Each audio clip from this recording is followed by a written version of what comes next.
Hi, I'm Mark Tyrrell of Uncommon Knowledge, and welcome to the dark side of your emotional needs, control. How the need to feel a sense of control can lead to broken relationships, political tyranny, and depression.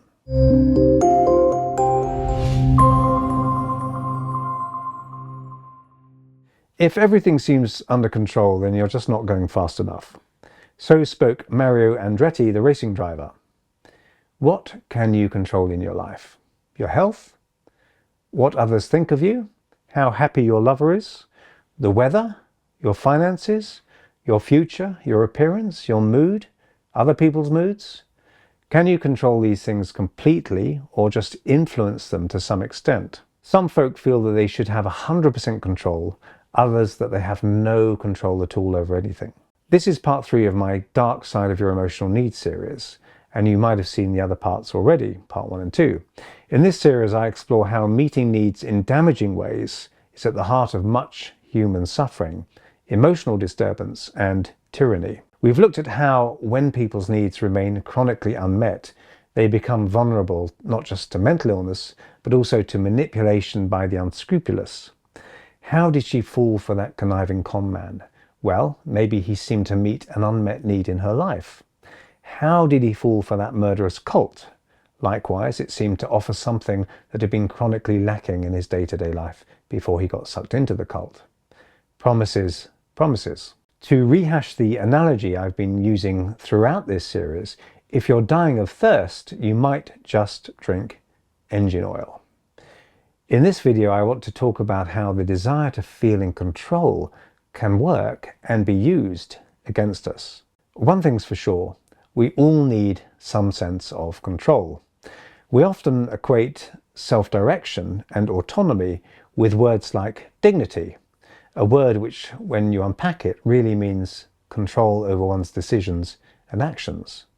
The controversial clinic in Switzerland, where some terminally ill people have chosen to end their lives on their terms, is actually called Dignitas. It offers the ultimate control to choose when and where you die. When elderly people in nursing homes are allowed to make more choices, even minor ones, they have better psychological outcomes, even longevity. Having a sense of control matters to everyone, gives us that sense of dignity and safety. Whether you realize it or not, you've been seeking to develop and exert control since the moment you were born. So we're hardwired to self-determine.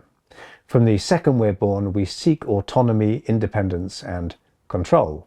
We strive to control what we do, the effect others have on us, and the effect we have on others. Even the urges to walk, speak, and play are all partly driven by the desire for independence. A major parental role is to facilitate independence in their child so they can function and meet their and other people's needs when they develop into adults. Adults who feel at least some sense of realistic control tend to be much happier, which is why we need to look at how in or out of control our clients feel. And science has some interesting findings on this as well. A recent study found that having a strong sense of control over your circumstances reduces the risk of dying prematurely by 13%. Other research has shown that highly perceived control in adolescence is linked to lower psychological stress, better cardiovascular health, lower systemic inflammation, and reduced obesity by the time those adolescents reach adulthood. In turn, the healthy decisions that result from perceived control can lead to favorable outcomes much later in life. From pain sensitivity to the onset and maintenance of depression, how able or unable we feel to control our lives have far-reaching impacts on individuals. But here's the most interesting thing. Even just knowing you could control things seems to make a big difference. I recall seeing some research which showed that patients who were permitted to self-administer morphine for pain relief used much less than those who had to ask others to provide it for them. This quote from Wikipedia describes similar results from another study. In one experiment, humans performed mental tasks in the presence of distracting noise. Those who could use a switch to turn off the noise rarely bothered to do so, yet they performed better than those who could not turn off the noise. Simply being aware of this option was enough to substantially counteract the noise effect. Just knowing we have someone to talk to, whether or not we do talk to them, just knowing there are contingency plans in place, whether or not we use them, just knowing we can safely quit a job, whether or not we choose to, can make us happier, simply because the option is there. So we're always looking for options. I'll often ask my clients, if the worst did happen, what are some of the things that you could do? In this way, the end of the world becomes the beginning of a new one. But the need for control, just like all primal emotional needs, is so powerful that our drive to meet it can cause huge problems. Like all emotional drives, the need for control can be warped and abused and paradoxically lead to less control and even tyranny. We can fall prey to those who seem to offer more control, individual or national dignity, but as if through a clever conjuring trick, end up taking control from us. Maybe your clients feel overly passive, that life must be done for them, or that no matter what I do, it doesn't make any difference. Learned helplessness is the intimate bedfellow of hopelessness, which is a central feature of depression. Misdiagnosing what you can and can't control in your life has major impacts. So why might people feel they're less able to control events than they really are? Learned helplessness is the general application of a specific learning. We feel powerless in one situation, so we come to feel powerless in all situations. That accountant I dated was manipulative, therefore all accountants are manipulative. But it's not just people who can learn to over-apply these feelings. Even animals can develop learned helplessness. Martin Seligman, who coined the term learned helplessness, found that humans and animals who learned they were helpless in one situation because they really couldn't change things would often over-apply that learned helplessness and not bother to try to change things in a new context where in fact they could have made a difference. That's all very well, but in the non-experimental ebb and flow of human life, how might people learn the illusion of too little control? How might they develop a misperception so powerful that it may shape their whole life? Over-controlling helicopter parents and institutions, despite the best of intentions perhaps, may pervert children's natural drive for autonomy. I say the best of intentions, but of course if the unconscious drive of the parent is to keep the child dependent, we might question those intentions. Worst intentions, disguised as best intentions, are the most dangerous of all. Parents, and I'm one myself and I know they get a lot of stick, may mold children into overly dependent beings, keeping them infantilized, sometimes indefinitely. Parents need to be protective, involved and loving. But if the child can never have choices or take reasonable risks, they may not develop a sense that they can direct things for themselves. Often, depending on the child, there is a bounce-back effect. Something's got to give because the need for self-direction, for dignity, is so strong in individuals. If the child doesn't rebel against helicoptering, they end up feeling that they can't influence their own lives and they're totally passive. They may sink into passivity and powerlessness, feeling that life had better be kind to them because they have no control themselves. Always doing everything for another person steals their dignity and breeds a hopeless and depressive mindset. If we can't trust ourselves to do things, then how can we develop a sense of control? And a further trap may await the poor individual who's not learned to feel their own power. The overly dependent person may come to feel even less control if they're caught in the ever-widening dragnet of psychiatric diagnoses. Ironically, branding someone with a label like dependent personality disorder can make them feel more dependent. When that label is applied confidently by an authority figure, it's hardly surprising that the diagnosed person may feel more powerless. After all, it's who you are, hardwired. How could you possibly have the control to change it? But there's another way to come to feel that you're less in control than you really are. When a person who suffers intense and prolonged bullying, neglect or abuse feels unable to exert any influence over adversity of other kinds, they can be conditioned to feel that we, not our circumstances, are at the root of our powerlessness. Imagine that you've been caged for many years and one day you're freed, but you can't bring yourself to leave the now wide open door of the cage.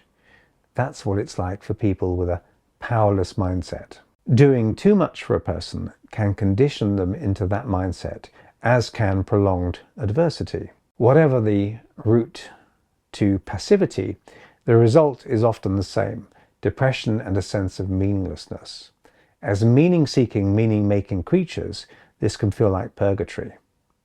On the flip side of the coin, some people have the opposite problem. They may come to feel they should control all kinds of stuff which is none of their business to control. Sometimes the need morphs into a greed. A simple and natural need for a good, healthy sense of control transforms into a need to dominate, in other words, hunger for power. Some see others as chess pieces to be carefully placed to meet their own needs. For these people, the need to control has grown wings and begun napalming all those that populate their lives. Rather than interrelating with others, they control and manipulate them to meet their own needs exclusively. We all might do this sometimes, but those who do it all the time have a serious problem. Such people are sometimes referred to as narcissists or sociopaths and control freaks. So they see the currency of human relationships as one of control only. This can be bemusing and confounding for the victim of such interactions, who doesn't see all interaction as a power play. So how might this pathological social control be exerted? A person might exert control through force, the bellowing bully, the bull in a china shop steamroller, to spectacularly mix a few metaphors there. But some controllers are more subtle.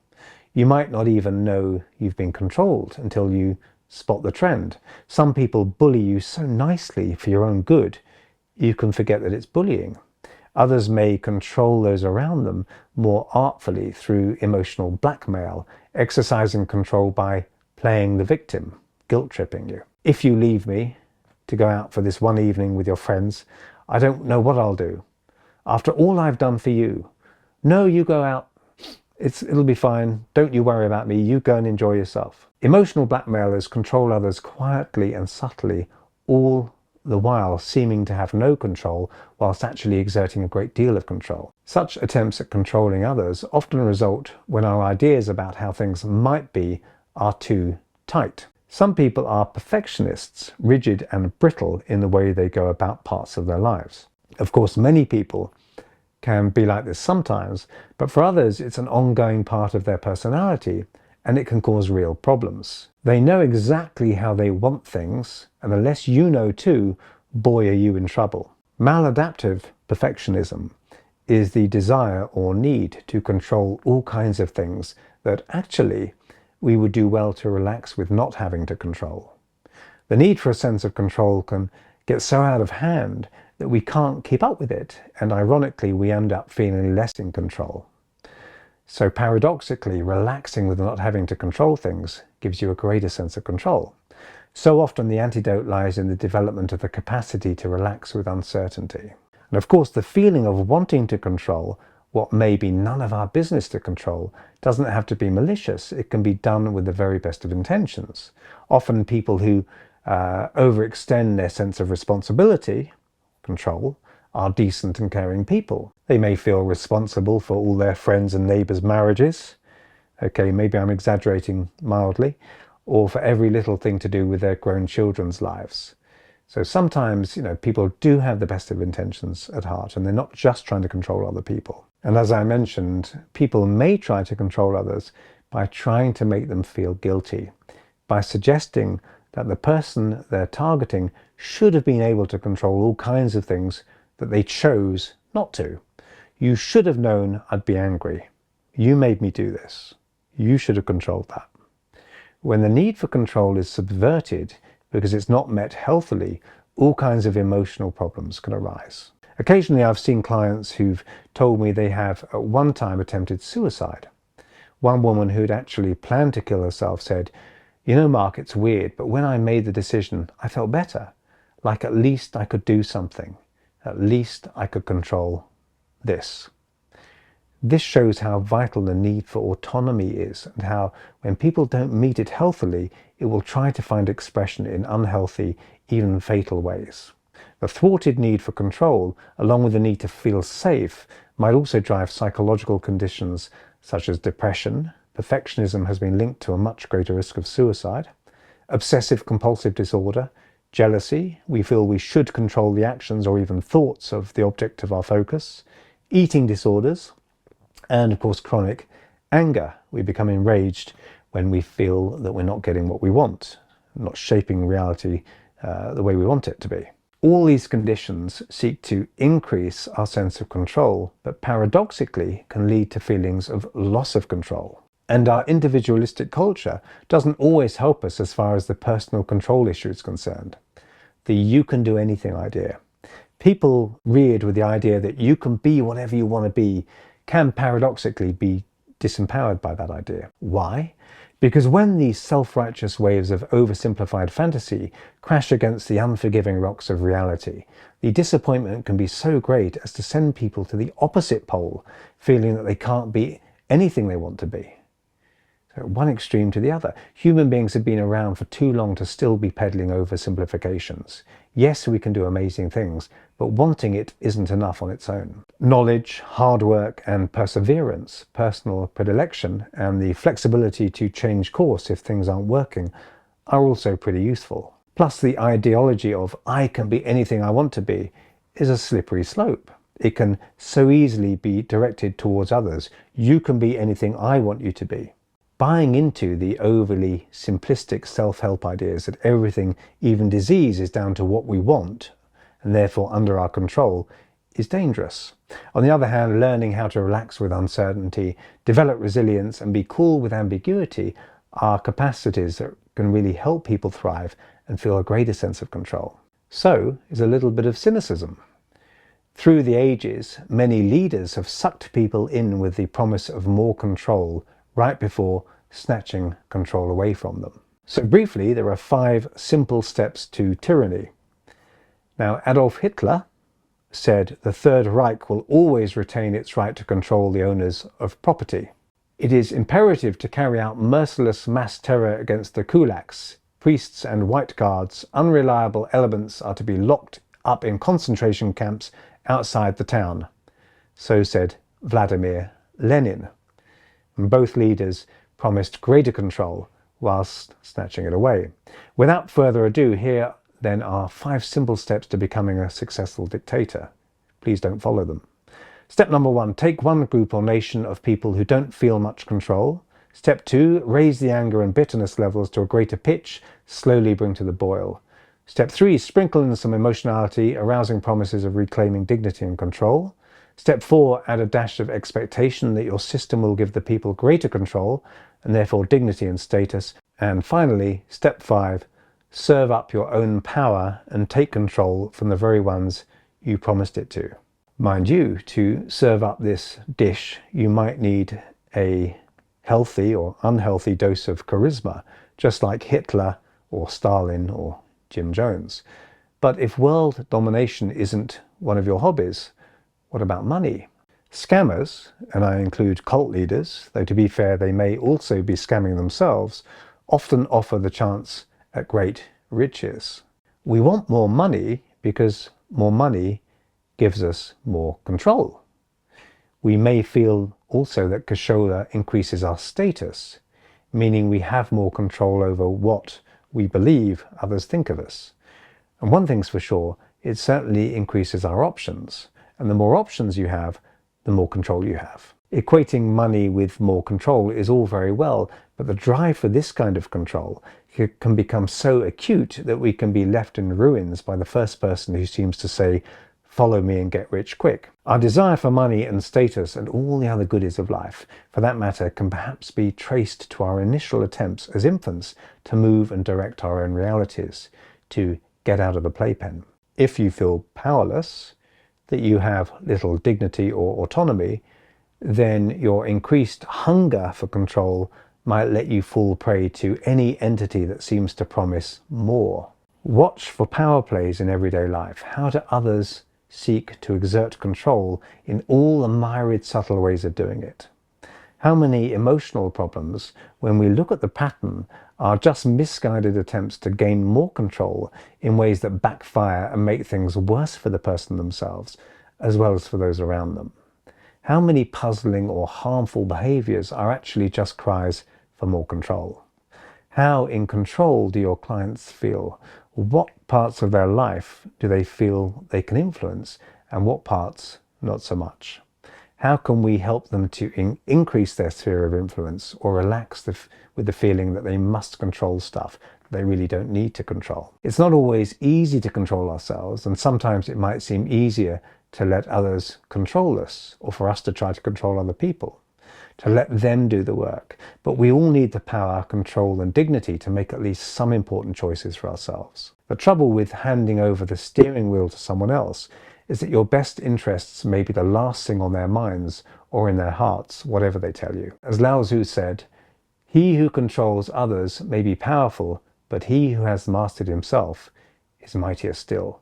So I hope you found that useful, and if you did, please hit like and subscribe. And if you want to hear when my next video is published, hit the notification bell below.